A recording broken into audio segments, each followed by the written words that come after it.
à tous et bienvenue dans Smart Patrimoine. Smart Patrimoine, l'émission qui vous accompagne dans la gestion de vos finances personnelles, mais l'émission qui décrypte également avec vous les enjeux et les actualités du secteur de la gestion de patrimoine. Une émission que vous pouvez retrouver tous les jours sur Bismart for Change, sur les réseaux sociaux de Bismart for Change. Et bien sûr, vous pouvez nous écouter en podcast sur toutes les plateformes de podcast. Au sommaire de cette édition, nous commencerons tout d'abord avec Patrimoine Passion, le rendez-vous dédié aux investissements plaisir, passion ou alternatifs de Smart Patrimoine. Et en l'occurrence, nous regarderons ensemble comment investir dans un actif naturel avec Arnaud Filol, CEO et fondateur de France Vallée, qui était sur le plateau de Smart Patrimoine il y a quelques jours. Nous enchaînerons ensuite avec Enjeu Patrimoine, un enjeu patrimoine consacré au contrôle fiscal et aux procédures fiscales. Comment faire face à un contrôle fiscal? C'est la question que nous poserons à Aïda Kamoun, avocate fiscaliste chez Villard & Avocats, mais aussi à Jean-Marc Petit, président de FiSolutions et membre du réseau Ecovis. Et puis enfin, dans la troisième partie de l'émission, dans l'œil de l'expert, nous aurons le plaisir de retrouver Alfred Lorta-Jacob, avocat fiscaliste au sein du cabinet Cornet Vincent Ségurel, pour se demander quelle pourrait être l'évolution de la fiscalité en matière d'assurance vie avec cette loi de finances 2024 et potentiellement les lois de finances à venir. On se retrouve tout de suite sur le plateau de Smart Patrimoine.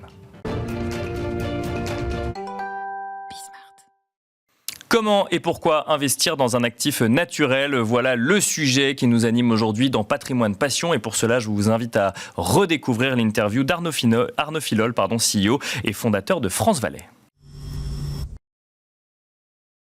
C'est d'abord une ressource naturelle.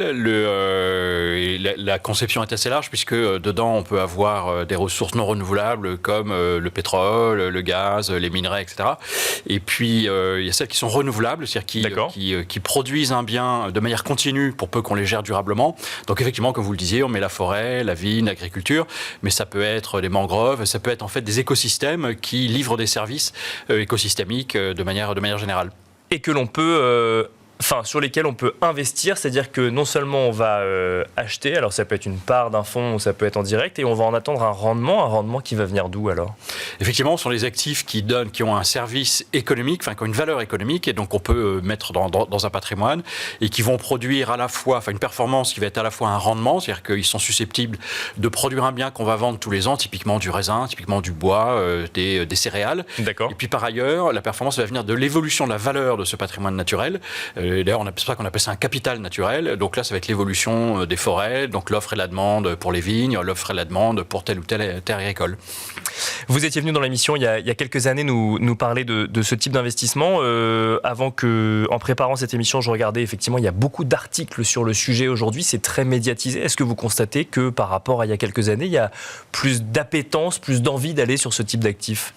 Oui, parce que on a traversé des années avec beaucoup de volatilité de manière générale sur les marchés financiers. Le Covid est passé par là aussi, et de manière générale en période, j'ai envie de dire, d'inquiétude ou d'interrogation, ces actifs tangibles qui ont une volatilité extrêmement faible. On l'a mesuré sur les groupements fonciers forestiers. Grosso modo, vous avez une volatilité qui est un petit peu supérieure à 4, donc c'est particulièrement faible. Et donc, ce sont des actifs qui plaisent pendant ces périodes-là. D'accord. Pour autant, à mon sens, ça représente encore une part extrêmement ténue du patrimoine des épargnants. Et alors qu'à notre sens, c'est un actif qui a vraiment sa place dans ce patrimoine. Donc, voilà, il ne s'agit pas d'avoir 10%, 20% de son patrimoine sur ce type d'actifs, mais ne serait-ce que quelques points, clairement, ça fait du sens pour un certain nombre de raisons, j'imagine qu'on y reviendra. Donc on pense qu'il y a encore beaucoup de marge de manœuvre et on va encore beaucoup parler de forêt, de vignes et d'agriculture dans les années qui viennent. Parmi les raisons, il y a quoi? Il y a les raisons fiscales, notamment dans un cadre de transmission de son patrimoine? Ça en fait partie, absolument. Typiquement, sur les forêts, vous avez un abattement de 75% sur la valeur de cette forêt pour calculer les droits de transmission. Et donc de ce point de vue-là, on va avoir des investisseurs qui préparent leur succession et qui conservent cet investissement extrêmement longtemps. Alors certains d'entre eux vont faire la donation peu de temps après à leurs héritiers, mais d'autres les conservent très très longtemps. Donc aujourd'hui, pour vous donner une idée, la durée de conservation moyenne du patrimoine de nos investisseurs, elle est de l'ordre de 50 ans. D'accord. On a un taux de rotation qui est de 1%, donc une durée de détention de 50 ans. Ensuite, sur les aspects fiscaux, vous avez l'impôt sur le revenu dans certains actifs, donc en l'occurrence nos groupements forestiers, mais dans la partie viticole également, vous pouvez avoir une réduction d'impôt de 18% au moment où vous investissez. Et vous l'avez également dans l'agriculture, avec là, pour le coup, une solution un peu particulière, puisqu'on a créé ce qu'on appelle une société d'utilité sociale qui donne une réduction d'impôt de 25% au moment de l'investissement. Tout ça en contrepartie d'un risque de perte en capital et d'une durée de détention minimum. Le risque de perte en capital, il est réel ?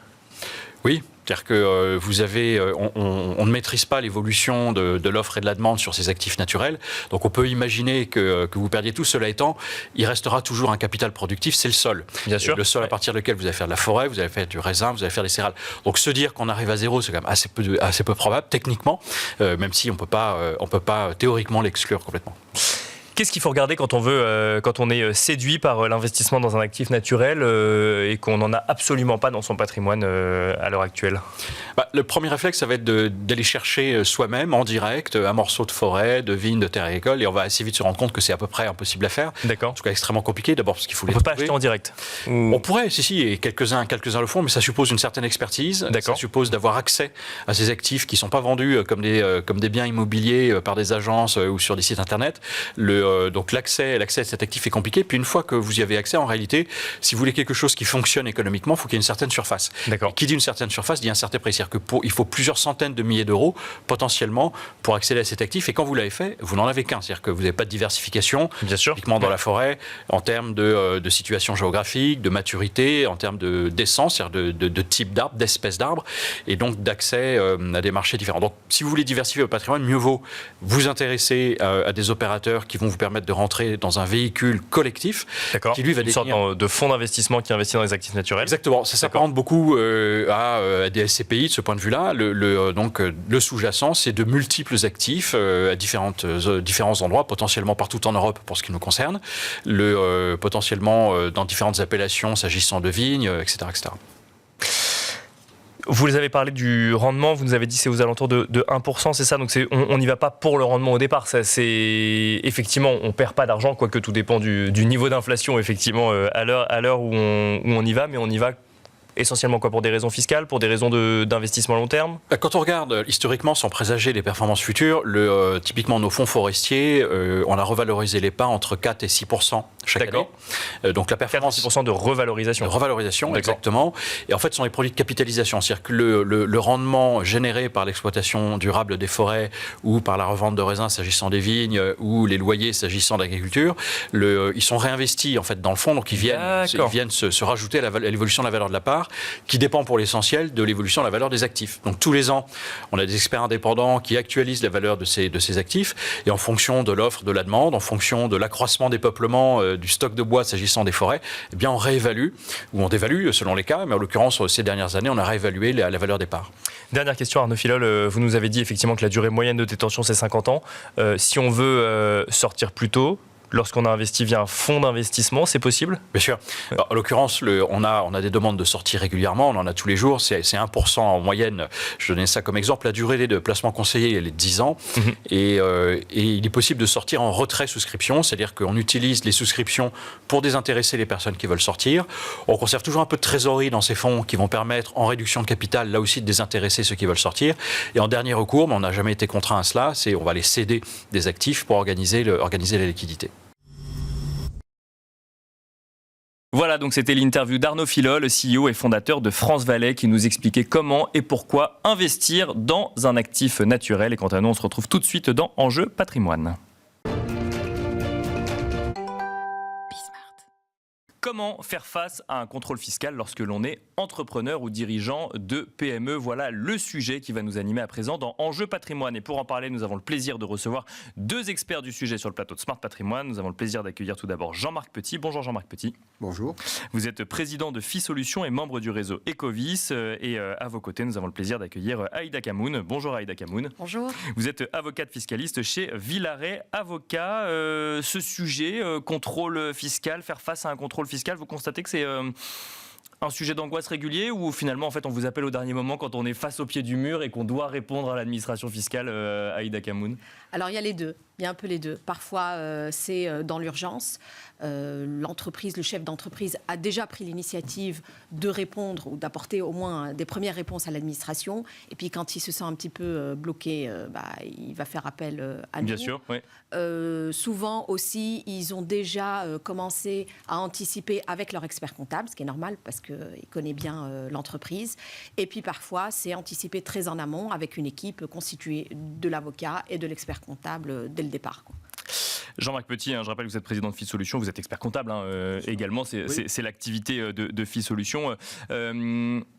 Quand on voit qu'on est actuellement en discussion autour d'un projet de loi de finances et qu'on a connu quand même sur ces dernières années une sorte de stabilité fiscale pour les entreprises qui permettait de se projeter un peu, est-ce que là ça remet en cause une sorte de confiance que les entrepreneurs pourraient avoir vis-à-vis de la fiscalité qui leur est proposée? La confiance s'est évaporée, ça c'est clair. Tous les ans, on avait un petit coup au cœur en se disant est-ce que la loi de finances va nous changer les règles du jeu? Parce que les lois de finances, elles sont votées en décembre, s'il n'arrête pas l'horloge. Bien sûr. Mais c'est rétroactif au 1er janvier. Ouais. Donc, d'un coup d'un seul, il faut tout changer. Enfin, voilà, c'est-à-dire qu'en fin décembre, où on vous donne les règles du jeu pour toute l'année. Et là, on part dans l'inconnu. Donc oui, effectivement, la confiance n'est pas là. La confiance est pas là. Vous le dites clairement, effectivement. C'est-à-dire qu'on pourrait se retrouver dans une situation d'instabilité fiscale pour les années à venir, Aïda Kamoun? Oui, probablement. C'est de toute façon l'instabilité politique engendre de fait l'instabilité fiscale. Fiscale. D'ailleurs, les premières mesures, mais voilà. Généralement. La difficulté, c'est qu'en réalité, lorsqu'un projet de loi de finances est déposé par le gouvernement, et ben après, il y a des centaines d'amendements qui sont par la suite déposés par les différents groupes politiques. Et là, il y a des discussions qui s'enclenchent.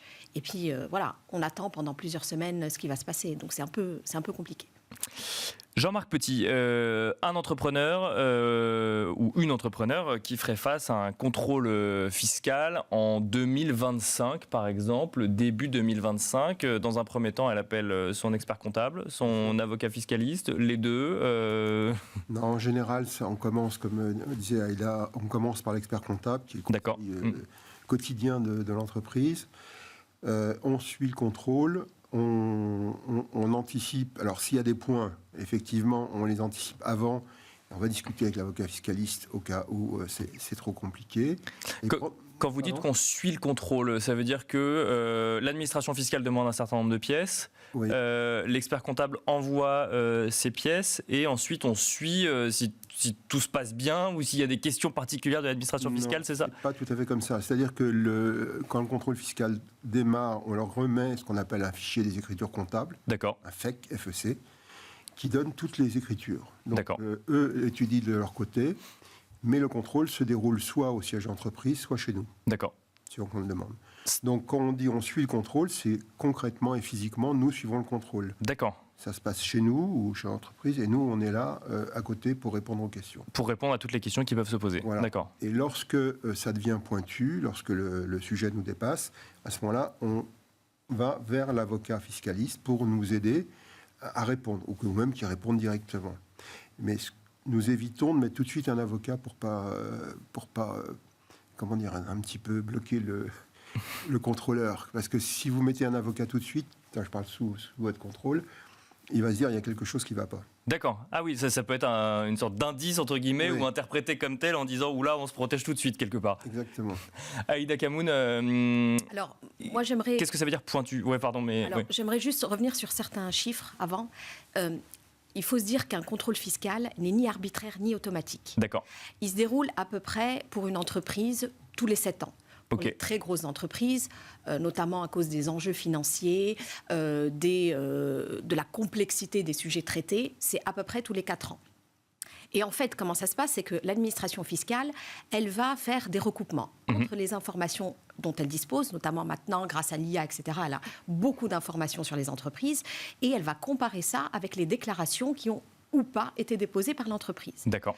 Avec ça, en faisant ces recoupements, ce qu'elle va faire, c'est qu'elle va interroger ensuite l'entreprise en faisant notamment des demandes de renseignements. Et c'est là où effectivement l'expert comptable va aider l'entreprise à répondre. Et si jamais les réponses sont satisfaisantes, ça s'arrête. Et si ça n'est pas suffisant, dans ce cas-là, on passe sur un contrôle sur place. D'accord. Donc il y a un début de procédure avant d'aller... Il y a un début de procédure généralement. D'accord. Ils peuvent même aller plus loin en usant de ce qu'on appelle un droit de communication et en allant interroger les fournisseurs, les clients de l'entreprise, même avant l'enclenchement du contrôle fiscal sur place. Donc si je caricature, j'ai sûrement pas les bons termes, mais d'abord on vérifie qu'il y a une adéquation entre ce qu'on pense être normal et les réponses de l'entreprise. Et si on sent que potentiellement il y a effectivement sujet à aller vérifier, là on lance un contrôle fiscal. Exactement. Mais ce qui m'amène une question toute bête, est-ce que dans ces faisceaux d'indices qui pourraient déclencher un contrôle fiscal, si on est en retard régulièrement sur le paiement de sa TVA, si on a des sujets réguliers avec l'URSSAF, est-ce que ça peut déclencher un contrôle fiscal plus facilement? Vous nous disiez que c'est ni arbitraire ni automatique. Est-ce que ça peut faire partie, par exemple, de ce genre de choses? Oui, évidemment. Le fait de ne pas déposer, le fait de déposer même des déclarations avec des chiffres qui seraient complètement déconnectés d'autres entreprises dans le même secteur. D'accord. Le fait de déposer tardivement, etc. Il y a plein d'indices comme ça, qui sont tout à fait factuels, qui permettent à l'administration de procéder à un contrôle. Et c'est un point d'alerte, en fait. Oui, des dépôts en retard, des dépôts de déclaration en retard. Pas l'URSSAF qui n'a rien à voir dans le sujet. Que vous... Bien sûr, oui. Mais des dépôts en retard de déclaration de TVA, des choses comme ça. C'est une alerte pour eux. Il y a un red flag qui s'allume et ils viennent. D'accord, ok. Bah, pas systématiquement, j'imagine quand même, mais... Quasi systématiquement. Quasi systématiquement, ouais. D'accord. S'il y en a trop. S'il y en a parce trop, que vous déposez ok. une fois ou deux fois en retard, c'est pas grave. Mais si c'est régulier, oui, ça, ils vont venir. Et alors, une autre question pour les gens qui nous écoutent, est-ce que en dessous d'un certain montant de chiffre d'affaires, on est prémuni d'un contrôle fiscal quelque part où on sait qu'on intéresse moins l'administration fiscale? Peut-être Jean-Marc Petit. Je pense pas. Il y a toujours de l'argent à prendre. Il y a toujours des problèmes. Et je dirais que les petits... Enfin, moi, je n'ai pas dans mes clients des petits clients vraiment. Mais je sais pas, vous parlez de clients qui font 100 000, 200 000 euros de chiffre d'affaires, enfin des petits chiffres. Il n'y a pas de raison qu'ils ne viennent pas. D'accord. Donc même à ce niveau de chiffre d'affaires, effectivement, il n'y a pas de raison, effectivement. Je voudrais revenir avec vous, Aïda Kamoun, sur ce terme pointu qu'a mentionné Jean-Marc Petit quand on parle d'un contrôle fiscal et qu'on a l'administration fiscale, effectivement, dans le bureau de l'expert comptable ou dans le bureau de l'entreprise. Quand ça devient pointu, on fait appel à un avocat fiscaliste. Ça veut dire quoi, pointu, dans le cadre d'un contrôle fiscal? C'est des sujets qui peuvent être très techniques.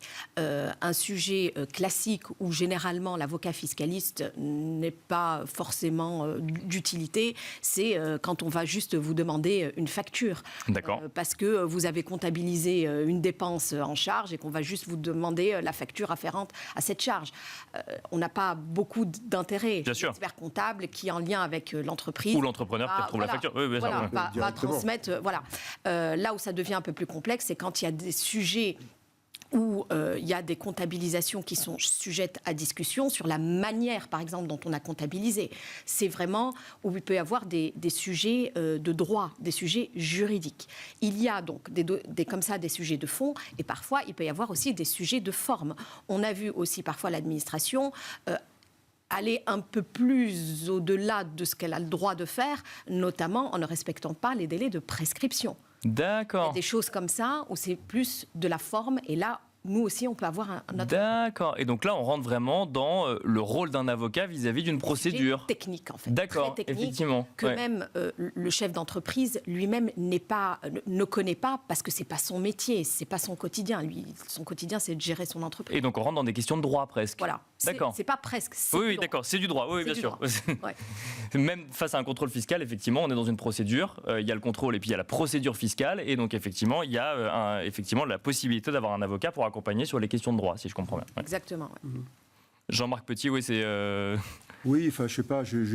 Moi, mon point, par exemple, c'est l'intangibilité du bilan d'ouverture. Ça, c'est clair que c'est un problème d'avocat plus qu'un problème d'expert comptable. D'accord. Nous sommes beaucoup moins procéduriers par définition, puisque ce sont les avocats. Donc, on va savoir que la prescription est là et que donc on ne peut pas aller plus loin. Mais il y a des points de procédure qui sont beaucoup plus subtils, qui appartiennent à l'avocat et pas à l'expert comptable, c'est très clair. Aïda Kamoun, justement sur ces points de droit, de procédure, est-ce qu'on peut se préparer à un contrôle fiscal? Alors après, on se demandera si on a le temps de se préparer quand on est entrepreneur, mais d'abord, est-ce qu'on peut se préparer, faire en sorte de mettre toutes les chances de son côté, sachant que vous nous avez dit, j'ai retenu que vous nous avez dit globalement c'est tous les 7 ans pour une entreprise, donc si on a une entreprise qui fonctionne un petit peu, on peut s'attendre à un moment ou à un autre à faire face à un contrôle fiscal. Est-ce qu'on peut être prêt? Alors, tout à fait. Enfin, il suffit de tenir correctement sa comptabilité, main dans la main avec son expert. Donc là, c'est plus, Voilà. c'est plus votre travail, Jean-Marc Donc Petit. déjà dans un premier temps, voilà, il y a des règles et l'expert comptable va aider l'entreprise à respecter, si je puis dire, ces règles, dans un premier temps. Et puis dans un second temps, surtout ce qui est important lors d'un contrôle fiscal, c'est de ne pas rester muet et d'être proactif. D'accord. Il faut, dès qu'on reçoit un document, une demande de renseignement ou n'importe quel document de la part de l'administration fiscale, il faut tout de suite réagir. Il faut profiter aussi de cette période, peut-être pour se mettre un petit peu à jour. D'accord. Si on sait qu'on n'a pas déposé ou qu'on a mal déposé, peut-être tout de suite se mettre en lien avec son expert comptable, justement, pour régulariser. C'est très important, la régularisation et la proactivité. Est-ce qu'on a le droit à l'erreur quand on fait face à un contrôle fiscal comme des particuliers Est-ce qu'on peut aller sur oops.gouv.fr? Non, Évidemment qu'on a le droit à l'erreur. Alors généralement, quand on est de bonne foi, l'administration fiscale va quand même le voir. D'accord. Il y a même un certain nombre d'indices dans l'attitude, dans la manière d'avoir déclaré, etc., qui montrent qu'on est de bonne foi. Et à ce moment-là, ce qu'on peut négocier, ce ne sont pas les droits, parce qu'un impôt est dû, il est dû. Mais éviter les intérêts de retard, les majorations lourdes, etc. Donc oui, bien évidemment qu'on a le droit de se tromper. Jean-Marc Petit, une question peut-être un petit peu provocatrice, mais vous avez déjà vu des contrôles fiscaux où à la fin, l'entrepreneur n'a pas de pénalité ou d'amende à payer? Ah oui, heureusement. Oui, ça existe. Ah bah oui, heureusement. Alors, les fois où il y a absence d'enregistrement, c'est pas courant, ça arrive. Mais sans pénalité, oui, il y en a. C'est une négociation, un contrôle fiscal. Il faut prendre ça comme pas une lutte psychologique, mais un échange avec une personne. Et notre job, c'est de voir quel est l'état d'esprit de la personne en question, comment se comporter avec lui. Nous, au cabinet, nous sommes a priori très sympas avec les contrôleurs fiscaux. Ils ont une salle à eux. On les accueille très bien. Ils ont leur café, tout va bien. En revanche, si on se retrouve devant une personne qui devient très agressive, nous aussi, on sera agressif. Parce qu'on va pas se laisser faire par le contrôleur. Mais honnêtement, la plupart des contrôles, et j'en ai eu malheureusement, compte tenu de mon âge avancé, énormément, la plupart sont plutôt sympas, sont plutôt agréables. Ils font leur job. Bon, ils essayent un petit peu, évidemment, d'aller, comme disait Aïda, d'aller un petit peu au-delà du droit. Mais ils sont pas désagréables. Aïda Kamoun, très rapidement, un entrepreneur peut faire face seul à un contrôle fiscal? C'est possible? Oui, c'est possible. Sur des sujets simples, c'est possible. La vraie règle, c'est de répondre et de surtout comprendre ce qu'on nous demande et donner les bonnes informations à l'administration pour que ça s'arrête rapidement. Moi, je vais juste répondre à cette question rapidement. Bien sûr. C'est possible mais pas conseillé, c'est ça? C'est possible mais pas conseillé. Nous, on dit à nos clients, vous venez la première fois pour vous présenter, après on ne veut plus vous voir. C'est nous qui discutons avec le contrôleur. Et bon, on finira là-dessus. Merci beaucoup Jean-Marc Petit, président de FISolutions et membre du réseau Ecovis. Merci à Aïda Kamoun, avocate fiscaliste chez Villaret Avocat. Et quant à nous, on se retrouve tout de suite dans l'œil de l'expert. Et nous finissons cette émission avec l'œil de l'expert. Nous allons tenter de comprendre quel sera le sort de l'assurance vie, notamment de la fiscalité en lien avec l'assurance vie, lorsque le projet de loi de finances sera définitivement voté. Pour en parler, nous avons le plaisir de recevoir sur le plateau de Smart Patrimoine Alfred Lorta-Jacob. Bonjour Alfred Lorta-Jacob. Bonjour Nicolas. Bienvenue sur le plateau Smart Patrimoine. Vous êtes avocat fiscaliste au sein du cabinet Cornet-Vincent Ségurel. Alors j'ai dit lorsque le projet de loi de finances sera définitivement voté, on n'en est pas encore là pour savoir d'ailleurs quelle sera l'issue de ce projet de loi de finances. Mais l'assurance vie semble dans le viseur quand même d'un certain nombre de députés, notamment la fiscalité liée à la succession en matière d'assurance vie. Oui, une fois de plus. En deux mots, l'assurance vie, qu'est-ce que c'est? C'est le premier produit d'épargne des Français, on le sait. Pour un ordre de grandeur, c'est 1/3 de l'encours total. D'accord. Ça représente plus de 2 milliards. D'accord. De l'encours total de quoi? De l'épargne des ménages? Total de l'épargne des ménages. Donc c'est une somme très significative. Le régime est relativement simple. Une personne confie une somme à une compagnie d'assurance, à charge pour elle, de la verser à un bénéficiaire en cas de décès. La fiscalité, on la connaît depuis quelques années. On sait que c'est un régime fiscal avantageux. Bien sûr. Juste 2 mots dessus. Il y a une fiscalité qui prévoit un abattement de 152 000 € environ. Au-delà de cet abattement, Par bénéficiaire. versées, par bénéficiaire, vous avez tout à fait raison. Les sommes sont taxées à 20%, jusqu'à 700 000 €. Au-delà, 31,25%. Pour vous donner un ordre de grandeur, ce régime de taxation, par rapport aux pays de l'OCDE, on a 24 pays de l'OCDE. La France est au milieu à peu près en régime de taxation. Sur l'assurance vie. Oui, il y a ceux qui exonèrent, il y a ceux qui taxent comme les droits de succession, et puis il y a la France, comme d'autres pays, qui ont un régime un peu particulier. Alors, on voit bien qu'avec cette manne financière, il y a toujours une tentative du législateur de taxer un peu plus fort. On retrouve des origines de taxation quand même dans les années 80 et tout au long des lois de finances. Les dernières sont un peu calmées, mais il y a un fort regain, d'autant plus que la Cour des comptes vient de préconiser un renforcement de l'imposition, en particulier sur les gros patrimoines de ce régime d'assurance vie. Est-ce que ça pourrait aller au bout du coup pour ce projet de loi de finances 2024 ? Alors peut-être pas pour ce projet de loi de finances, parce que le gouvernement n'est pas totalement favorable. Il faut savoir quand même que l'assurance vie, c'est de l'épargne. Bien sûr. Que cette épargne est placée notamment dans la dette publique. Ouais, dans des fonds euros, donc c'est de la dette française. C'est de la dette française. Donc c'est un peu un cercle trop taxé. C'est moins d'acquéreurs de dette française. Les Français détiendront moins la dette française. C'est un peu un paradoxe, c'est que le contribuable détient lui-même sa propre dette en grande partie.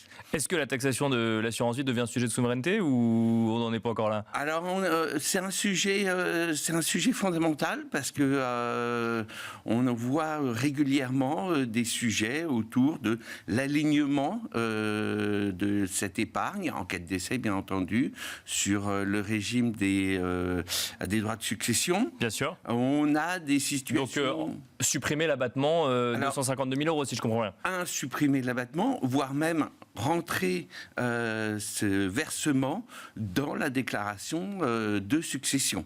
Et donc, le taxer selon un régime ordinaire, comme un bien ordinaire. Ça, c'est le premier point qu'on a, qui est un peu extrême. On a des solutions un peu plus médianes, où on aurait des taux plus forts pour les patrimoines les plus significatifs. On aurait également des tendances à, comme vous le dites, baisser cet abattement. Là, on est à 152 000 €, demain à 100 000, puis à 50 000 €. C'est tout à fait possible. À suivre dans les prochains jours et les stratégies se définiront. Et dans les prochaines lois de finances également. Et dans les prochaines lois de finances également. Puis les stratégies s'adapteront effectivement et potentiellement les conseils également. Merci beaucoup Alfred Lorta-Jacob de nous avoir accompagnés. Merci à vous. Sur le plateau Smart Patrimoine. Je rappelle que vous êtes avocat fiscaliste au sein du cabinet Cornet Vincent Ségurel. Merci à vous également de nous avoir suivis et on se retrouve très vite sur Be Smart for Change.